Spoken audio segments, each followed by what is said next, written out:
কোনো বুৰঞ্জীত দেখা নাই, দুনিয়াত আমি কোনো দেখা নাই যে এটা চুক্তিকাৰীয়ে চুক্তি হোৱাৰ পিছত এনেকুৱা জেলত থকা কোনো হিষ্ট্ৰীত আমি দেখা নাই, কোনো দুনিয়াত আমি দেখা নাই। আজীবন জেলত থাকোঁতে থাকোঁতে বড়োলেণ্ড হৈ যাব।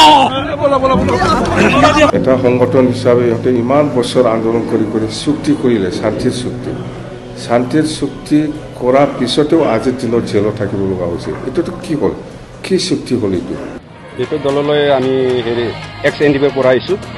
আমি এতিয়া চলি থকা চৰকাৰে তাৰমানে আমাক মানে দেখা নাই, যেনেকুৱা কৰিব লাগে এনেকুৱা কৰা নাই। যেনে অন্য মানুহতে মানে এক্স বা ননৰ মানুহ মানে যেনেকৈ পাই গৈছে, আমি ৰেলিভেশ্যন আমি পোৱা নাই। সেই হিচাপত আমাক নোচোৱাৰ কাৰণে আমি এই হিচাপে BPF হিচাপে আমি কামটো কৰি যাম। আমিতো এজনে NDP সংস্থাপন কৰা দেখা নাই। আজিকালি কোনজন NDP সংস্থাপন কৰিছে? প্ৰমোদ বড়ো ডাঙৰীয়ে দেখুৱাই দিয়ক। য'ত নেকি শান্তি চুক্তি কৰাৰ পিছত আজি NDPৰ নায়ক যিজন সৰ্বোচ্চ ৰঞ্জন দৈমাৰী আজিও জেলত। কোনোবা শান্তি চুক্তি কৰি জেলত থাকে নেকি? এই চুক্তি হ'ল নেকি এইখন কওকচোন?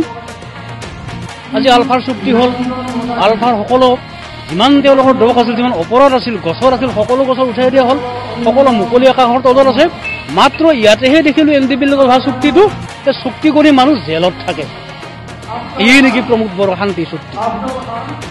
আন্দোলনকাৰী যদি চুক্তি কৰাৰ পিছতো যদি জেলত সোমাই থাকিব লগা হয়, শান্তি চুক্তি বুলি কৈছে, ক'ত শান্তি চুক্তি হৈছে?